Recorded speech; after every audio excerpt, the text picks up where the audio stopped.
Hi friends, இன்றைக்கி நம்ம ஒரு ப்ரௌனி ஆர்டர் தாங்க பார்க்குறோம். நமக்கு வந்து triple chocolate brownie 750 gram 3/4 kilo கேட்டிருந்தாங்கங்க. அதுதான் இப்போ நான் ரெடி பண்ணியிருக்கேன். செம்ம சூப்பராக வந்துருந்ததுங்க. பார்க்கக்குள்ளே சாப்பிட்ணும் போல் இருக்குது இல்லைங்களா? இது ஒயிட் ப்ரௌனிங்க. இதை பேக் பண்ணிட்டேன். பேக் பண்ணதுக்கு அப்புறம் தான் வீடியோ எடுக்க மறந்துட்டோமேனு எடுத்தேன். 3/4 வயசு இப்படி தாங்க ஓடிக்கிட்டு இருக்கு. தனியாகவே இருந்து செய்கிறதால வீடியோ எடுத்து கரெக்டாக போஸ்ட் பண்ண முடியல. இப்போ இதோட எடை எவ்வளோ இருக்குன்னு பார்த்துக்கலாம். பாருங்கள், உங்களுக்கு டிஸ்பிளேயில் தெரியும். 799 காமிக்குது. 800ங்க இது. இது அப்படியே தான் நம்ம கொடுக்க போகிறோம். இதை இனிமேல் நான் அதை பீஸ் போட போகிறது இல்லை.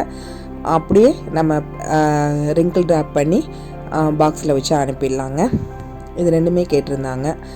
சூப்பராக இருந்ததுன்னு அவங்க மெசேஜும் எனக்கு பண்ணியிருந்தாங்க ஃப்ரெண்ட்ஸ். இது ரொம்ப சந்தோஷமாக இருந்தது. நிறைய நான் பார்ப்பேன் வீடியோஸ். அவங்க வந்து வாய்ஸ் மெசேஜும் சில பேர் போடுவாங்க, சில பேர் மெசேஜும் அவங்க வீடியோஸில் போட்டிருப்பாங்களா.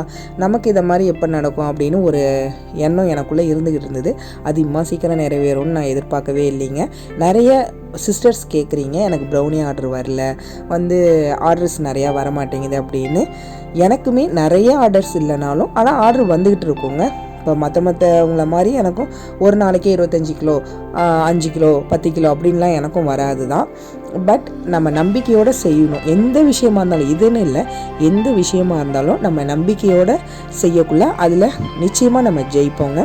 2025 நீங்களும் சாதிக்கணும், நம்மளும் 4 காசு சம்பாதிக்கணும், நமக்குன்னு ஒரு ஐடென்டிட்டி வேணும் அப்படின்னு நினச்சிங்கன்னா தைரியமாக இந்த ஹோம் பேக்கிங்கில் இறங்குங்க. இன்றைக்கி லேடிஸ் வெளியில் வந்தாலே எவ்வளோ ப்ராப்ளம் அப்படிங்கிறது எல்லாருமே எல்லா மீடியாவிலையும் பார்க்குறோம். ஆனால் நமக்கு சேஃபஸ்டான ஒரு பிஸ்னஸ்னால் அது இந்த ஹோம் பேக்கிங் தான். நம்ம வெளியிலலாம் போகணுன்னு அவசியம் இல்லை, யாருக்கும் பயப்படணுன்னு அவசியம் இல்லைங்க. நம்ம வீட்டில் இருந்தே ரொம்ப சேஃபாக அண்ட் செக்யூராகவும் நல்ல ஒரு லாபம் தரக்கூடிய ஒரு பிஸ்னஸ்னால் அது ஹோம் பேக்கிங் தான். இதில் எனக்கு எந்த லாபமும் கிடையாது. இதை ஏன் நீங்கள் கூவி சொல்கிறீங்க அப்படின்னு நிறைய பேர் நினைக்கலாம். அப்படி இல்லைங்க, நானுமே நிறைய பாதிக்கப்பட்டு தான் இந்த சூழ்நிலைக்கு வந்திருக்கேன். அதை மாதிரி மற்ற சிஸ்டர்ஸ்லாம் இருந்துடக்கூடாது அப்படிங்கிறதுக்காக தான் இதை நான் சொல்கிறேன். எனக்கு வந்த கமெண்ட்டை இதோட அட்டாச் பண்ணுறேன். பாருங்கள் ஃப்ரெண்ட்ஸ், இந்த வீடியோ உங்களுக்கு பிடிச்சிருந்தா லைக் பண்ணி சப்ஸ்கிரைப் பண்ணுங்கள். தேங்க்ஸ் ஃபார் வாட்சிங்.